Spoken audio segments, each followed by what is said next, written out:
안녕. 오늘은 발문에 대해서 공부를 할 거야. 이 발문이라는 게 국어 영역도 아니고 영어 영역도 아니고 뭐 수학, 탐구 영역도 아니고 그냥 이건 오로지 시험에 관한 이야기야. 시험. 어떻게 해야 이 시험을 잘 칠 수 있을까? 이거에 대한 내 수험생 때 고민이 가장 크게 녹아있는 부분이 바로 이 발문이야. 내가 꼭 언젠가 수험서를 쓰게 되면 이 발문을 1단원으로 쓰고 말겠다 이런 생각을 했는데 내가 책을 내면서 가장 첫 단원으로 넣었어. 발문이란 무엇이냐? 내가 굉장히 좀 창의적으로 한번 제시를 해본 거야. 이거 결국 문이다. 결국 문이다라는 의미에서 정답의 기준을 제시하는 문이다 이렇게 정의를 했어. 고1, 2때만 해도 공부를 어떻게 하게 되냐면은 물론 나도 이 국어유술 0에서도 그런 식으로 설명하긴 했지만 지문과 선지가 일치하면 그것은 어떤 선택지야? 적절하다 이렇게 판단한다고.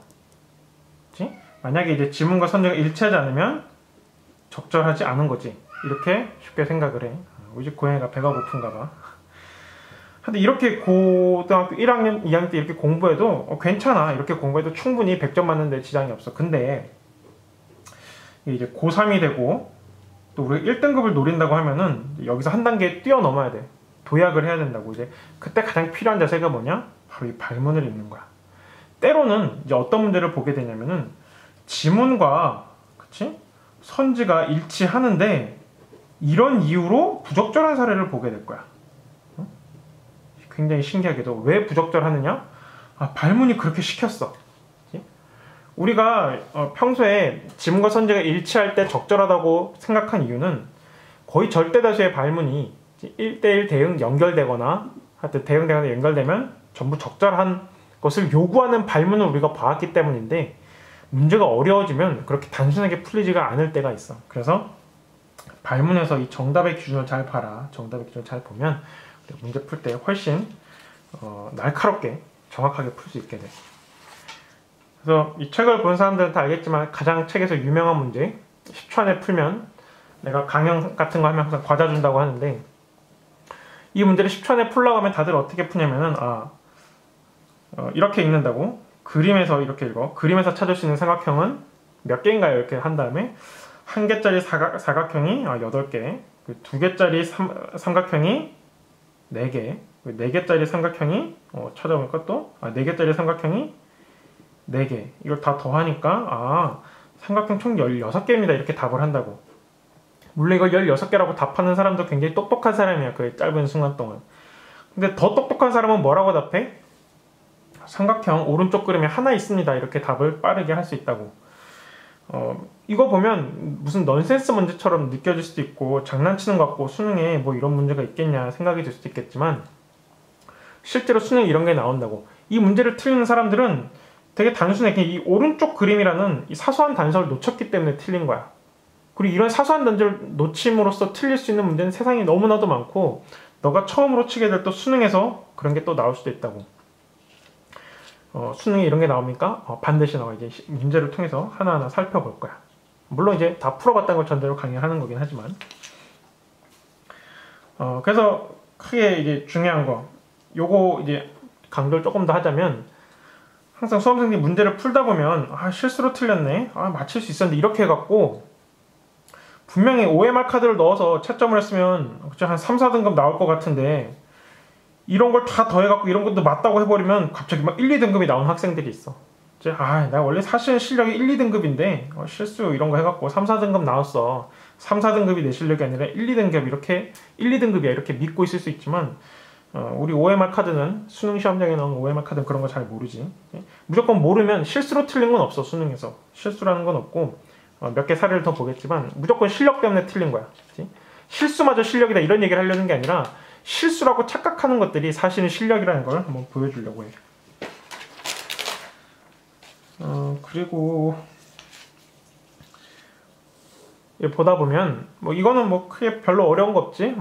천천히 읽어보면 되는 거고.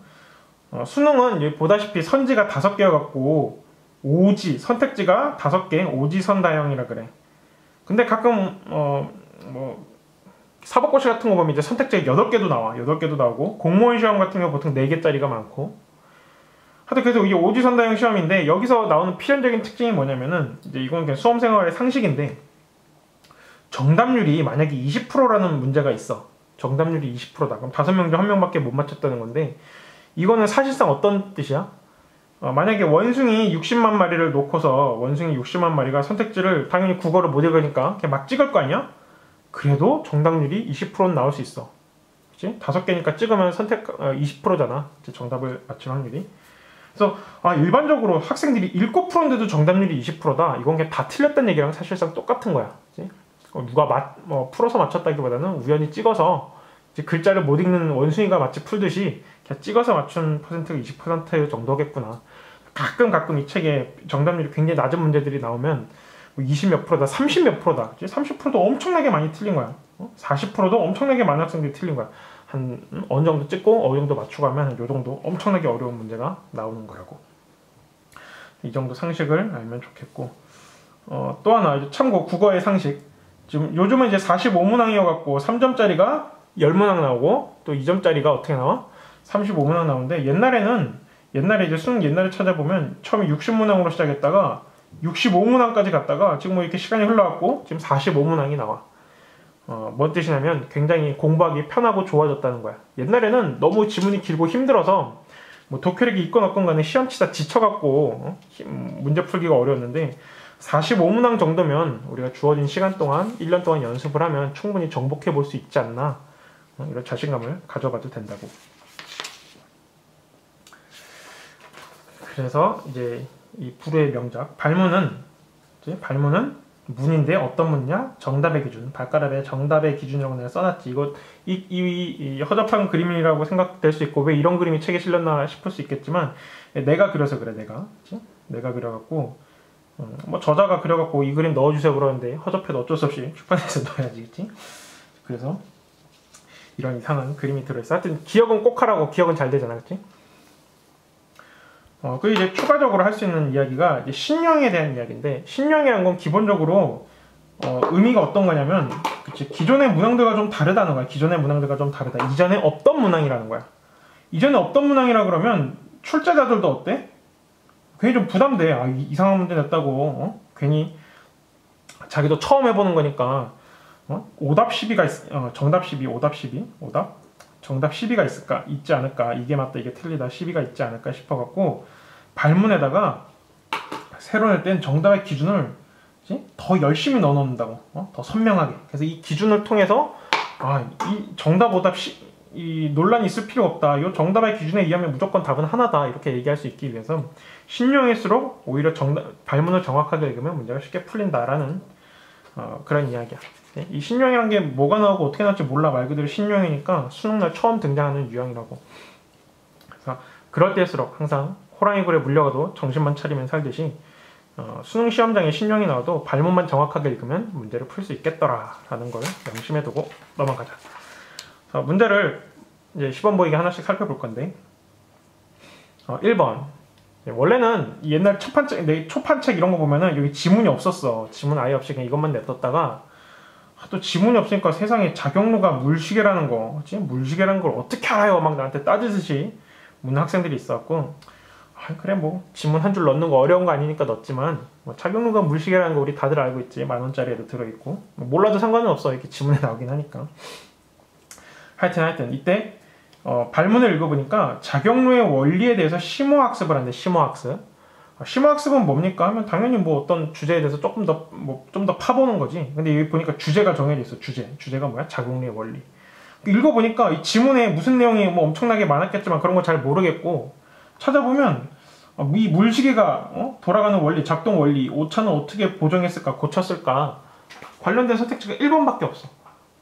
나머지는 뭐 몰라. 이런 거 왜 있는지 잘 모르겠지. 지문과 면밀히 따져보면 어찌어찌 대응될 수 있는 게 있을지도 모르겠지만 이렇게 보면 작용의 원리랑 아무 상관이 없더라. 그래서 심오학습의 주제로 적절하지 않더라 해서 너무나도 쉽게 1번 문제를 풀 수 있었어.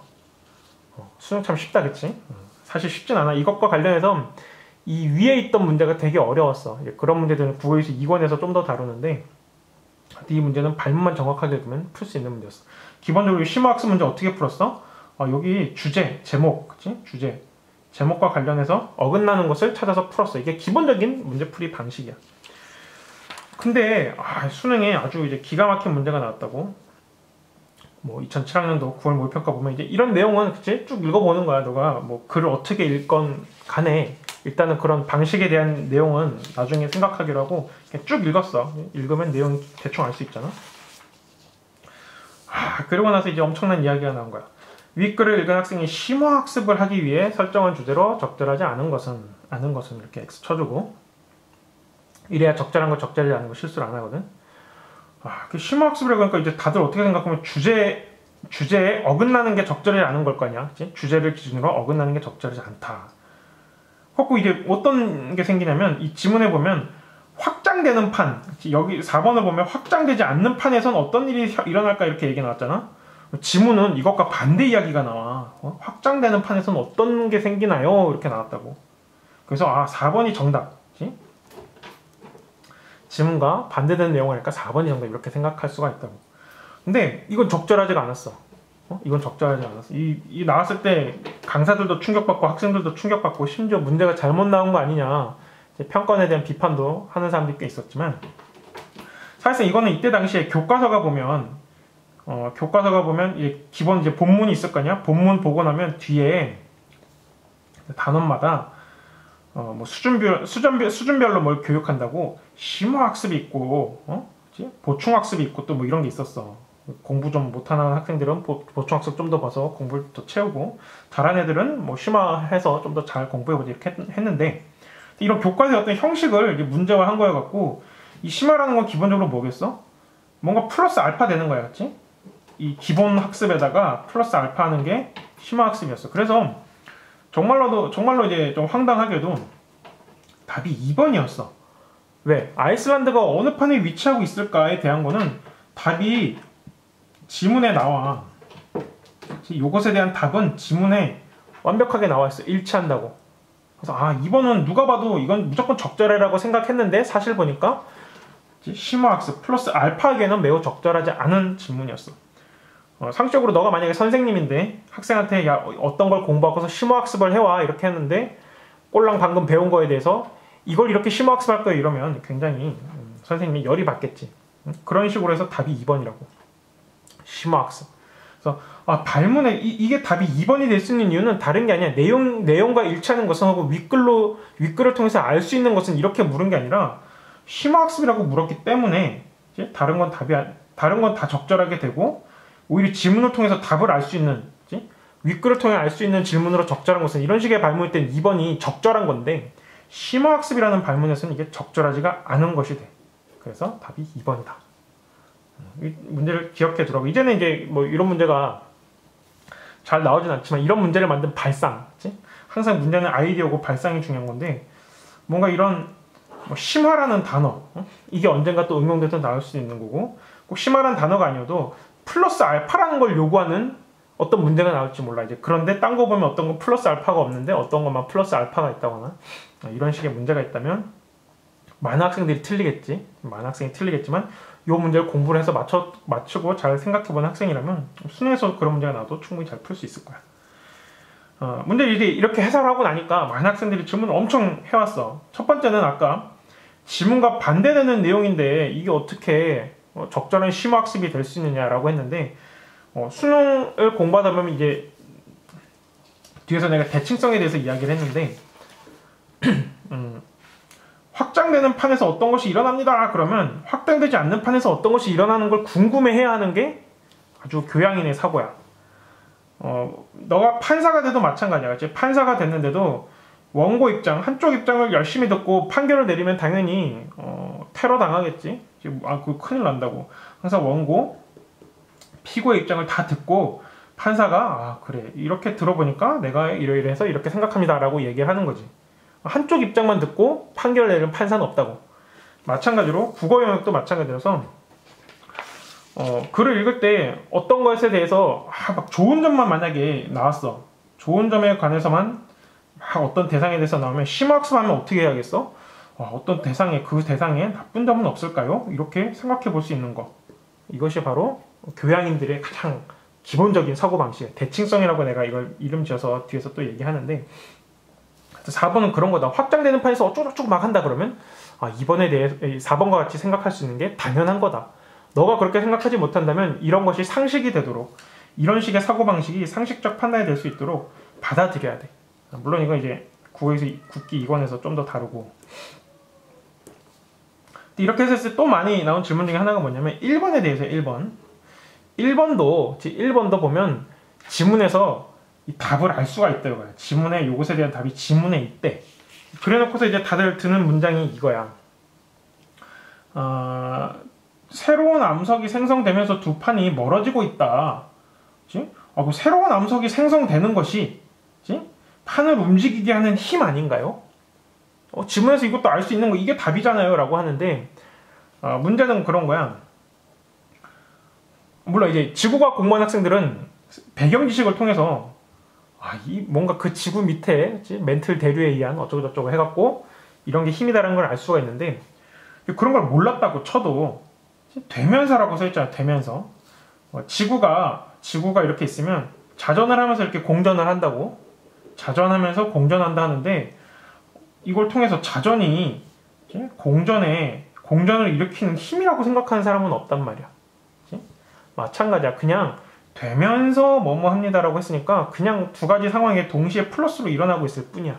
이거에 대해서 뭐 이것이 원인이고 이것이 결과다 이렇게 해석할 그런 근거가 없다고.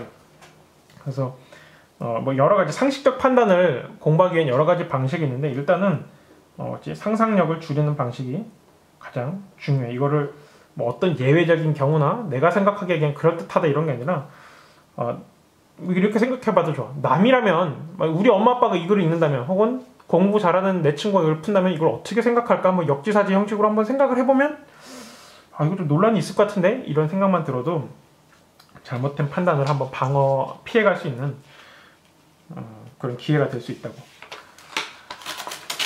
자, 그래서 실제 또 시범 보이기 1번 문제 이거 한번 살펴볼게. 되게 재밌는 문제야. 굉장히 재밌는 문제인데